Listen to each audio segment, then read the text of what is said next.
दोस्तों नमस्कार। जनमत के इस संस्करण में मैं रविंद्र वाजपेयी आपका स्वागत करता हूं। आज शाम पूरे देश की जनता के लिए खुशखबरी आई कि केंद्र सरकार ने पेट्रोल और डीजल सस्ता कर दिया। जो जानकारी आई है उसके मुताबिक पेट्रोल की कीमतों में 9 रुपये और डीजल की कीमत में 7 रुपये प्रति लीटर की कमी केंद्र द्वारा एक्साइज कम करने के कारण आज रात 12 बजे से प्रभावशील हो जाएगी। केरल पहला राज्य है जहां वामपंथी सरकार है जो कि वैचारिक रूप से केंद्र की सरकार की विरोधी मानी जाती है, किंतु उसने भी केंद्र सरकार द्वारा दिखाई गई दरियादिली के साथ कदम मिलाते हुए कुछ रुपयों की कमी कर दी और इस तरह केरल में पेट्रोल और डीजल जो है वो तकरीबन 10 से 12 रुपये प्रति लीटर सस्ता हो जाएगा। किंतु अभी तक किसी भी भाजपा शासित राज्य से इस तरह के निर्णय की जानकारी अभी तक तो नहीं मिली है। आपको याद होगा जब पिछले वर्ष नवंबर में प्रधानमंत्री ने केंद्र सरकार की ओर से पेट्रोल और डीजल पर एक्साइज ड्यूटी घटाने का ऐलान किया था, उसके तत्काल बाद भाजपा शासित राज्यों ने भी केंद्र के साथ अपना भी सहयोग दिया और उस दृष्टि से पेट्रोल डीजल काफ़ी सस्ते हो गए थे। 6 महीने तक करीब करीब इसमें स्थिरता बनी रही और जब 5 राज्यों के चुनाव खत्म हो गए उसके बाद क्रमशः कीमतों में प्रतिदिन वृद्धि होते होते पेट्रोल देश में 116-17 रुपये से 120 रुपये लीटर तक जा पहुंचा।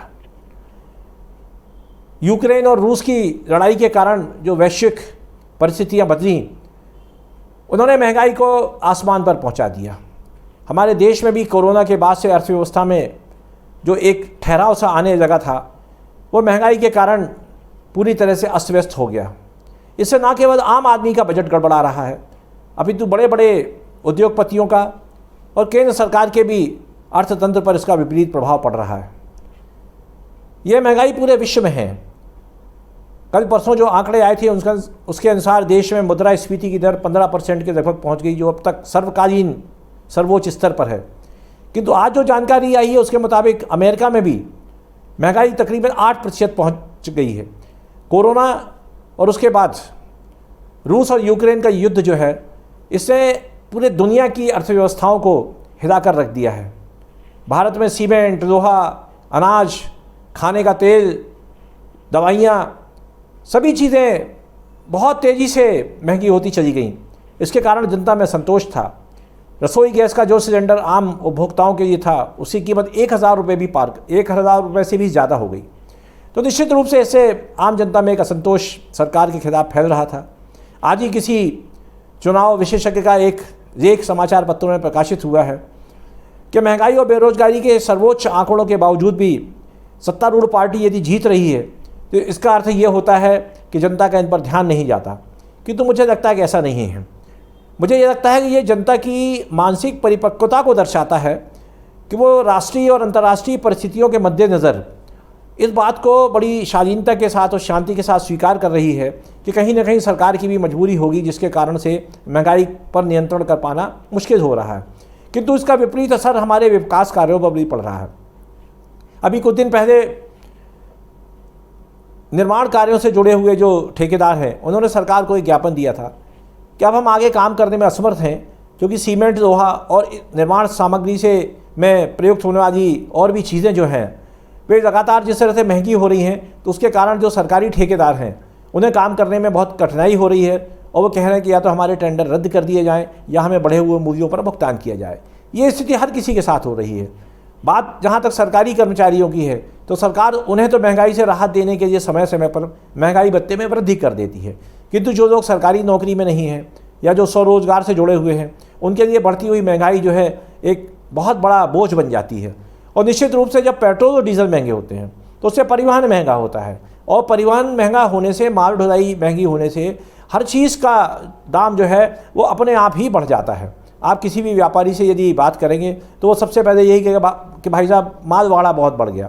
रेलवे, हवाई जहाज और भी जो बस सर्विसेज हैं सबको अपने अपने किराए बढ़ाने पड़ गए। अब प्रश्न ये उठता है कि इसके बाद यदि देश के सभी राज्य केंद्र द्वारा की गई कटौती में अपना भी योगदान दें तो मुझे लगता है फिर आम जनता को राहत जो है सही मायने में मिल सकेगी। अभी तो राज्यों की दरों में इतनी विभिन्नता है कि मध्य प्रदेश और उत्तर प्रदेश में पेट्रोल और डीजल के दामों में 8 से 10 रुपये प्रति लीटर का अंतर था। बहुत सारे लोग जो सड़क से यात्रा करते हैं वो इस बात को जानते हैं कि उन्हें किस राज्य में पेट्रोल सस्ता मिलेगा, तो वहाँ से भराते हैं। निश्चित रूप से इससे उनके अपने राज्य में राजस्व की हानि होती है। सीमावर्ती जितने भी ज़िले हैं वहाँ ये पेट्रोल डीजल की तस्करी भी होती है। तो मुझे लगता है कि जब देश में वन नेशन वन लॉ की बात हुई थी, एक देश एक टैक्स, तो फिर ये जीएसटी की जो पेट्रोल की दरें हैं इनमें भी एक रूपता लाने के लिए केंद्र सरकार को अपनी तरफ से प्रयास करना चाहिए। अभी कुछ दिन पहले ही सुप्रीम कोर्ट ने बहुत महत्वपूर्ण निर्णय देते हुए कहा कि जो जीएसटी काउंसिल है जिसमें सभी राज्यों के वित्त मंत्री हिस्सा लेते हैं और अभी तक जो उसमें निर्णय हुए हैं वे कमोबेश सर्वसम्मति से होते आए हैं, किंतु जब भी पेट्रोल डीजल पर जीएसटी लगाने की बात होती है तो अधिकतर राज्य जो है उससे कन्नी काट जाते हैं। पर मुझे लगता है कि केंद्र राज्यों पर दोषारोपण करता है और राज्य केंद्र पर दोषारोपण करते हैं।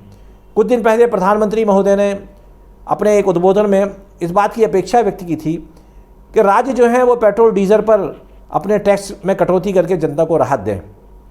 उस समय भी ये सवाल उठा था, कई राज्यों ने प्रधानमंत्री के इस आह्वान का पर पलटवार करते हुए कहा कि सबसे पहले केंद्र सरकार को ये करना चाहिए राज्यों से अपेक्षा करने के पहले।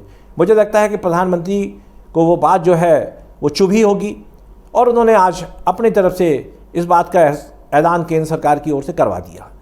अब जिस तरह से केरल सरकार ने तत्परता दिखाई है तो मुझे लगता है जिन राज्यों में पेट्रोल डीजल सर्वाधिक महंगा है, मसलन राजस्थान, महाराष्ट्र, मध्य प्रदेश, इन राज्यों को भी इस बारे में कुछ न कुछ सहानुभूति जनता के प्रति व्यक्त करते हुए पेट्रोल डीजल की दामों में कुछ न कुछ ऐसी कटौती करना चाहिए जिससे केंद्र द्वारा दी गई राहत जो है वो जनता तक पूरी तरह से पहुंच सके।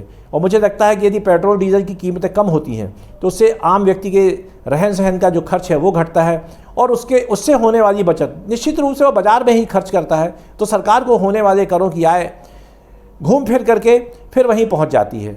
लेकिन ये बात बिल्कुल सही है कि जिस तरह से पेट्रोल और डीजल महंगा हुआ वो बहुत एक तरह से जिसको हम कह सकते हैं कि पेट्रोलियम कंपनियों द्वारा जनता के ऊपर किया गया अत्याचार था। हमारे देश का आम नागरिक जो है वो टैक्स के रूप में देश के विकास के लिए अपना योगदान देना चाहता है, देता भी है, किंतु सरकार को भी ये सोचना चाहिए कि वो अपने खर्चों के लिए, अपनी विलासिता के जो खर्च हैं उनमें तो कटौती करती नहीं है और अपने सारे खर्चों का बोझ जो है आम जनता के ऊपर डालती चली जाती है।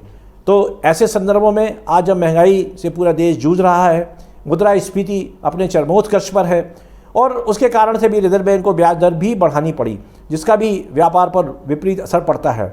भारत के बारे में ये सारी दुनिया में कहा जा रहा है कि ईस्ट टू बिजनेस ये देश है जहां आप आकर के व्यवसाय सरलता के साथ कर सकते हैं।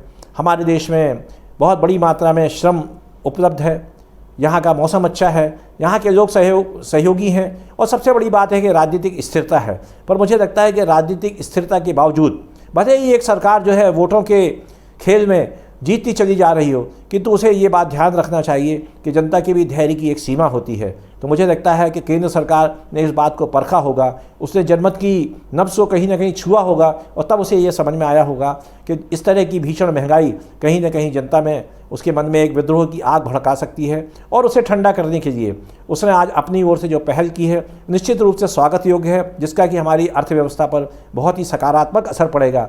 और अब इसके बाद देश के सभी राज्यों से अनुरोध है कि वे भी केंद्र सरकार द्वारा दिखाई गई उदारता में अपना भी योगदान कुछ दें और इसमें पार्टीगत राजनीति को ना लाया जाए। तो मुझे लगता है कि इसको राजनीति से ऊपर उठ करके जनता के हित के बारे में सभी राज्य मिलकर के सोचेंगे और एक ऐसी व्यवस्था करेंगे जिससे हमें लगे कि केंद्र ने जो राहत पहुंचाई है वो सभी राज्यों ने उसको स्वीकार किया और अपना अपना योगदान जनता को राहत देने के लिए दिया है। तो मुझे लगता है कि जो संघीय ढांचा है हमारे संविधान के अंतर्गत उसकी मूल भावना भी यही है कि केंद्र और राज्यों के बीच में समन्वय बना रहे और आर्थिक स्थितियां एक ऐसा बिंदु है, ऐसा विषय है जिनके बारे में तो पूरे देश में एक रूपता होना ही चाहिए। जब हम कहते हैं कि कश्मीर से कन्याकुमारी तक भारत एक है तो निश्चित रूप से फिर हमें अपनी आर्थिक नीतियों में भी एक रूपता लानी होगी। रही बात राजनीतिक मतभेदों की तो वो वैचारिक स्तर पर तो स्वीकार्य हैं, किंतु जब बात अर्थ की आती है, जब जनता के कल्याण की आती है तो मुझे लगता है कि इसमें कोई राजनीतिक भेदभाव नहीं होना चाहिए। सभी पार्टियों को जो विभिन्न राज्यों में सरकारें चला रही हैं उन्हें केंद्र सरकार की इस पहल को अपनाते हुए अपने ओर से अपने राज्य की जनता को कुछ न कुछ राहत देना चाहिए। तो मुझे लगता है कि आज ये समय की भी मांग है और जनता का हित भी इसी में है। एक लोक कल्याणकारी राज्य में जनता का हित ही सर्वोपरि होता है और जो लोग सत्ता में बैठे हैं वो इस बात को जितनी जल्दी समझ लें उतना ही उनके लिए भी अच्छा है और देश और जनता के लिए भी। आज के इस संस्करण में इतना ही। कल किसी नए ज्वलंत विषय पर आपसे चर्चा करूंगा। तब तक के लिए शुभ रात्रि, नमस्कार, धन्यवाद मित्रों।